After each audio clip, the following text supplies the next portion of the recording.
Welcome to the CA3 Climate Action and Advocacy on the Airwaves podcast. My name is Simon Evans and I welcome you. This project was undertaken with the financial support of the University of Calgary's Mobilizing Alberta Climate Action Grant Program. We are broadcasting on 90.9 FM CJSW in Calgary. I would like to take this opportunity to acknowledge the traditional territories of the people of the Treaty 7 region in southern Alberta. The City of Calgary is also home to the Métis Nation of Alberta, Districts 5 and 6. I hope you enjoy your time here on the airwaves as we dive into the world of climate action.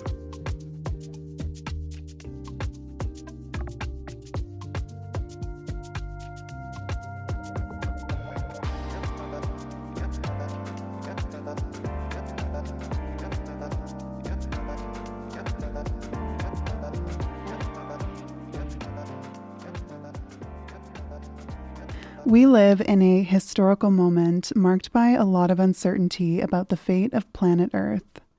According to climate activists, we are in the age of consequence. Winters have become shorter and warmer, the glaciers are shrinking, and sea levels continue to rise. Rain has become erratic, severe flooding and droughts are frequent, and wildfires threaten more and more communities. The planet is now warming at a catastrophic rate, which has real potential to expand the areas inhospitable to life. This is otherwise known as climate change. To some extent, we're all aware by now that fossil fuels are hurting the planet. But did you know that the Intergovernmental Panel on Climate Change released in their 6th assessment report that the burning of fossil fuels, including oil, coal, and gas, accounts for 75% of global greenhouse gas emissions? This makes fossil fuels the #1 cause of climate change. At the United Nations COP28 summit that was held in Dubai in 2023, 200 countries came together and struck a historic deal that would attempt to transition away from fossil fuels in energy systems. This transition would occur in a way that gets the world to net zero greenhouse gas emissions by 2050. This poses an issue in Turtle Island and in so-called Alberta, as we are an energy-intensive jurisdiction, home to one of the largest crude oil reserves in the world, with extensive oil and gas production throughout the province. Our electricity system remains almost 90% dependent on fossil fuels, and I'm sure we can all name at least 5 people we know who work in the industry. Despite fossil fuel supremacy, the City of Calgary's council released a climate strategy titled Pathways to 2050, which focuses on reducing emissions and preparing the city for the potential impacts associated with climate change. Clearly, there's a lot at stake: a climate crisis, economic uncertainty, increasing inequality within and between societies, geopolitical tensions, and one of the biggest years for democracy, as over 2 billion people across 50 different countries are expected to go to the polls in 2024. My question is achieving net zero emissions by 2050 enough to ensure humans and nature can thrive on this planet? Or can we aim higher? What stands in our way? My name is Rachel. I am a social worker, activist, and feminist living in Treaty 7 territory. In this podcast episode, we will discuss the concept of net zero and the limitations of Calgary's climate strategy. Together, we will outline the possibility for a better future through what is called a just transition, one that prioritizes global equity, labor protections, sustainability, social justice, and indigenous sovereignty. In 2022, the City of Calgary officially declared a climate emergency and presented a strategy for climate action. This strategy centers around a goal to achieve net zero emissions by 2050. The city defines net zero as a state in which greenhouse gas emissions emitted into the atmosphere are balanced by the removal of greenhouse gases out of the atmosphere. To achieve net zero emissions, the city says it plans to upgrade homes to be more energy efficient, add electric modes of public transit, and remove emissions through planting trees and other forms of carbon capture. All these suggestions sound good to me, but after reading the 90-page climate strategy, I thought to myself, if the goal is for everyone to live a good life on a healthy planet for generations to come, I am sure that much more needs to change than just installing solar panels and swapping in electric vehicles.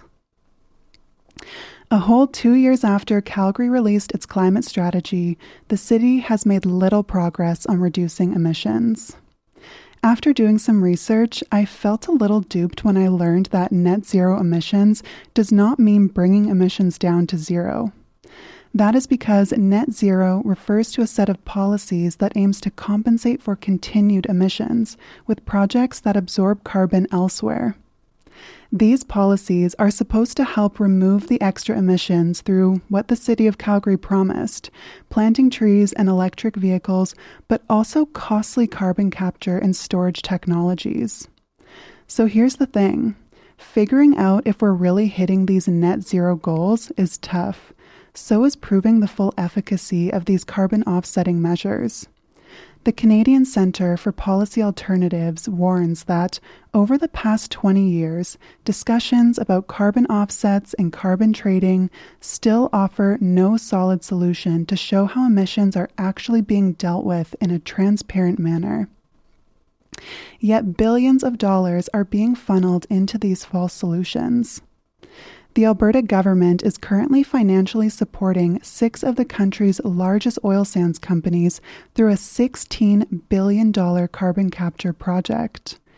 This would capture CO2 emissions from more than 20 oil sands facilities in northern Alberta, where the gases would be transported south by a proposed 400-kilometer pipeline into the Cold Lake region. The gases would then be injected into the ground. Where exactly into the ground, you ask? The Cold Lake Indigenous Reserve, underneath the land where they have fished, hunted, and lived for generations. To this extent, net zero reinforces climate apartheid and exposes the core of climate denialism. We are presented with inadequate measures we are told are good enough and promise these nice-sounding reforms that are only delivered in the shallowest ways. Throughout my research, I observed this sort of corporate sustainable development rhetoric where the oil and gas companies and the governments that support them are positioned as leaders on climate solutions and respectful of Indigenous rights rather than the main obstacle to effective action. To give you an example, in 2023, Chipewyan First Nation in northern Alberta raised the alarm about noticing a toxic drainage seep into their home waters. Indigenous Climate Action reported that the Alberta Energy Regulator had noticed the spill of the Imperial Oil Sands catchment pond, which is filled with arsenic and heavy metals, had leaked 5.3 million liters of toxic waste into the surrounding ecosystem and water supply. To add insult to injury, no one alerted downstream Indigenous communities for over 9 months. The increases in cancers and diseases among all living beings downstream of the tar sands have been well documented. And this was one of the biggest oil spills in Alberta's history. Yet the Calgary-based Imperial Oil said the spill posed no threat to the water or wildlife. The year 2023 certainly was a big year for exposing the industry. A landmark study published in the Journal of Science found that Alberta tar sands pollution was up 6,300% higher than the industry reported. And the Canadian Association of Physicians for the Environment reported that fossil fuel air pollution leads to 34,000 premature deaths per year. Covering up oil spills, lying about pollution numbers, and building risky carbon capture projects on Indigenous land makes it impossible to trust anyone in the industry or involved to hold themselves accountable. If we know the fossil fuel industry is responsible for the climate crisis, then why can't we address the elephant in the room? Well, the fossil fuel industry is powerful and organized. It has tremendous influence over our political, social, and cultural institutions. They have a seat at the table in government and policy, academics and research, and news and media. According to an investigative report by Greenpeace Canada published in 2023, there is a revolving door between oil and gas and the federal government. Former members of parliament who now work as lobbyists for the oil and gas industry, or vice versa, use their inside knowledge to delay climate action and push through more extraction projects.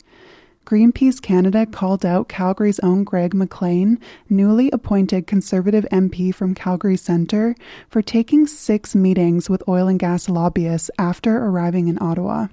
This is how the federal and provincial government funnel an average of $10 billion a year into the oil and gas industry, plus another $14 billion a year through preferential government-backed finance like tax breaks, drilling incentives, and royalty rebates. Fossil fuel industry is becoming more reckless as the climate crisis intensifies.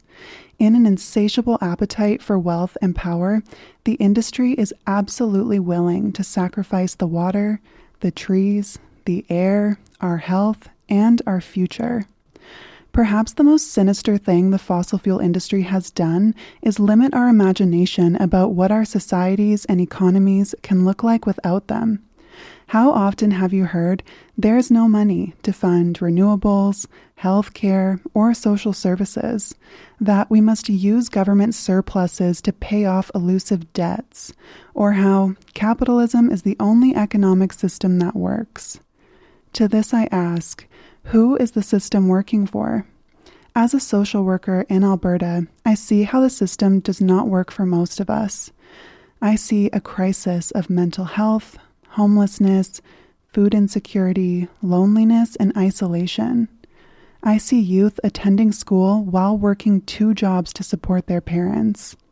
I see families migrating to Canada because they are fleeing war zones over natural resources. And I see workers who are scared that they could be let go from their jobs at any moment and no longer be able to put food on the table.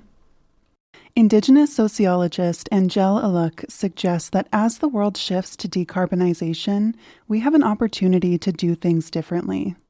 This means we are required to move beyond net zero. Because imagine if companies paid their fair share and our governing institutions had our best interests in mind, wouldn't the future look a lot more promising? Indigenous communities from Standing Rock to Wet'suwet'en have shown us that the task of taking on big oil is a monumental one. But another world is possible, and it will take all of us to get there. In order to keep Canada's commitment to limiting global warming to 1.5 degrees Celsius, we need a rapid, just, and equitable transition away from fossil fuels. According to the International Labour Organization, a just transition means greening the economy in a way that is fair and inclusive for everyone concerned. It is a transition with climate justice at its core, rooted in sustainability, racial, and gender equity. The principles of a just transition outline how we must take greater responsibility for our interactions with our ecosystems, reject the commodification of nature, and affirm Indigenous knowledge.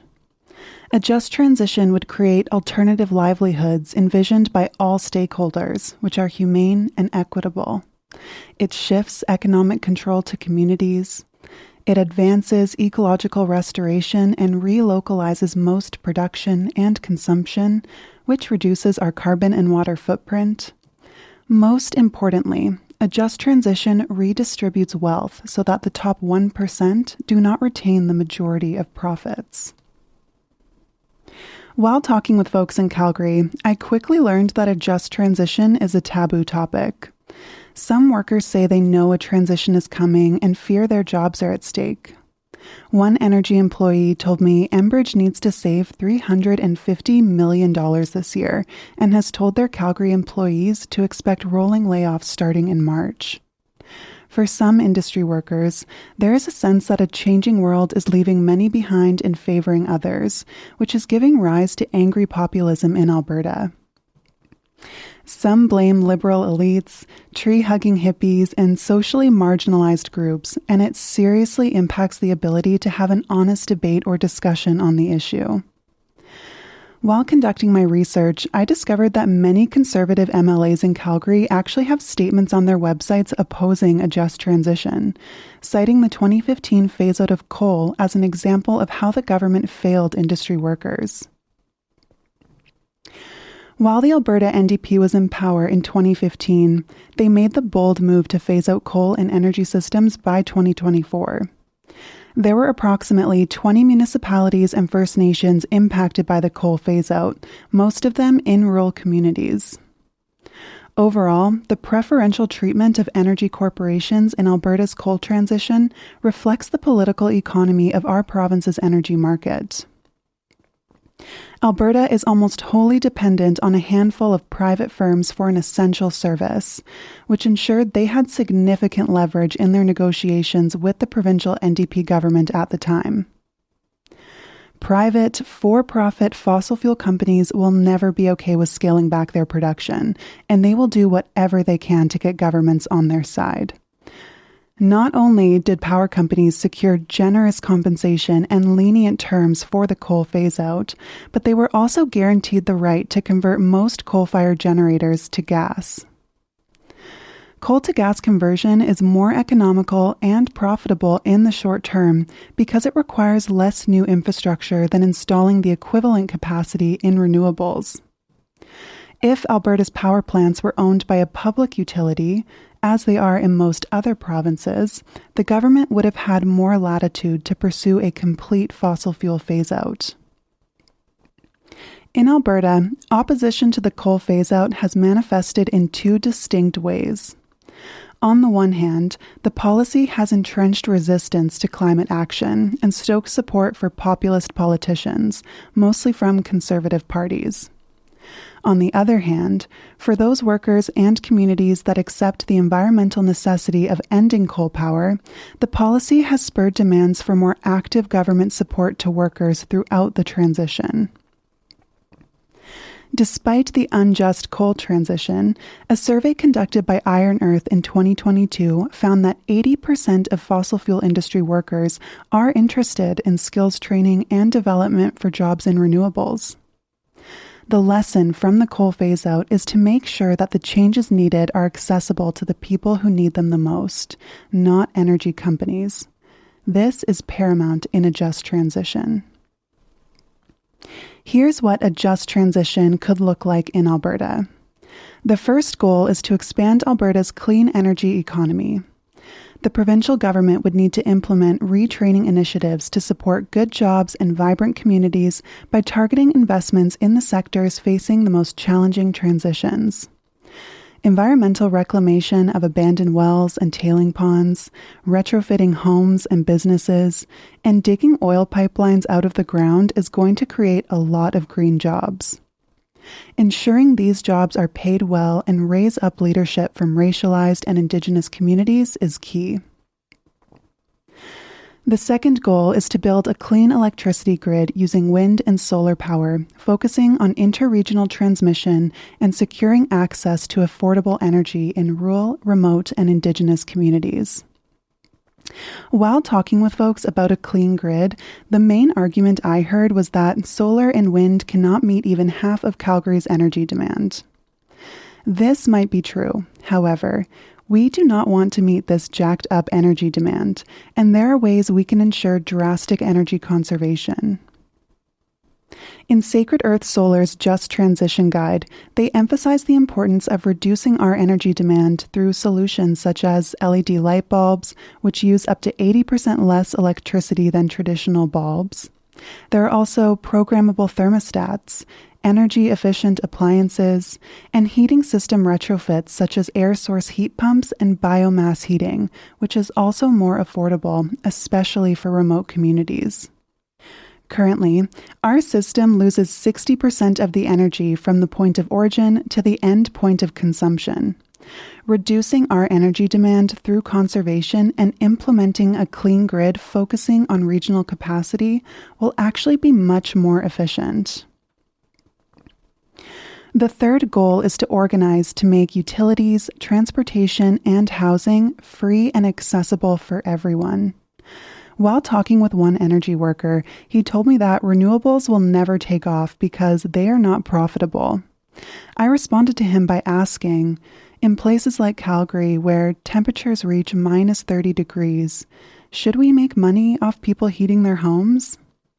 A just transition requires the next economy to be about cooperation, not competition, where the success of a society is not measured by wealth or GDP, but on ensuring the necessities of life are provided for all. Imagine free, expansive public transit, publicly owned solar gardens and wind farms, and quality housing. Finally, we must stop funneling public money into fossil fuels and demand an end to fossil fuel lobbying in politics. Ending fossil fuel subsidies, which contribute to their unethical profits, will free up public money to be spent on just transition initiatives. Contrary to the dominant discourse, the oil and gas industry and the wealthiest families in Alberta have all received the most financial support from the government. We have starved public goods and desecrated the land to feed big oil, and it is time we start investing in our communities. Due to grassroots organizing, advocacy, and mobilization, many Indigenous communities across so-called Canada are already seeing the benefits of just transition initiatives. These include employment, revenue generation, capacity building, community pride, eco-housing, and a reliable energy supply. However, climate activists warn that even very needed climate solutions could duplicate current inequalities if a market-dominated paradigm controls how they are distributed.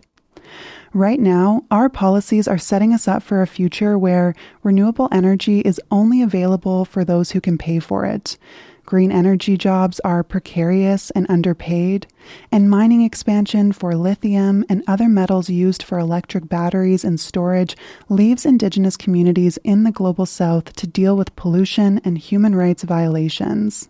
A just transition is more than transitioning to renewables, and the climate crisis cannot be reduced to an issue of CO2 emissions alone.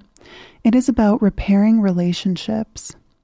There is a need for revisioning the relationship between people and the planet, which starts by acknowledging that we are all part of the world, not separate from it. Green social work argues that humans need to develop a real connection with the earth, and that people's relationships to and interdependence with its health and prosperity depends on being part of the ecosystem, which, when damaged, reverberates negatively on the human condition. This requires living, consuming, and producing within the ecological limits and within our share of environmental space. It means working locally and globally to address mass overconsumption and threats to democracy and community. Listen, I do not have all of the answers, but I do know that we must not allow the same actors that engineered the current crises to be the ones proposing solutions. A transition is going to happen, but we do not yet know if it will be just. History shows us that the world changes when decent people stand up and say enough is enough and no more. For example, the women's movement, Black Lives Matter, and the Arab Spring. This is a very critical moment. It is a time for coming together and pushing to deliver solutions for workers and communities. If you ever feel overwhelmed, remember that every action, big or small, geared towards building a better world matters. Remember that we come from long legacies of resistance and resilience, and our actions combined are deeply impactful.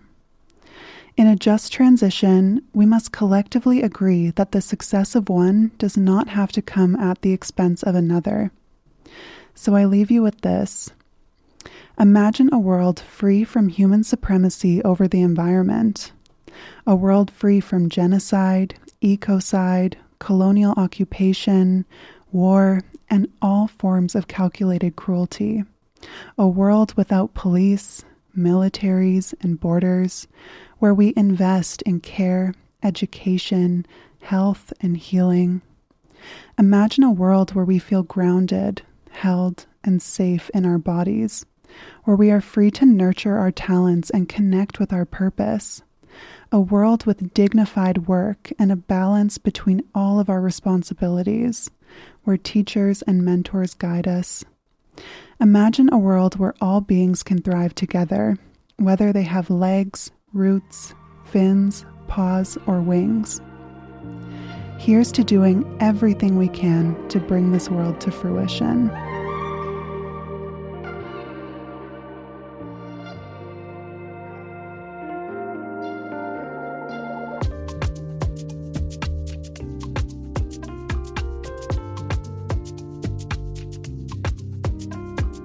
Thank you for listening to the Climate Action and Advocacy on the Airwaves. We hope you enjoyed your time here.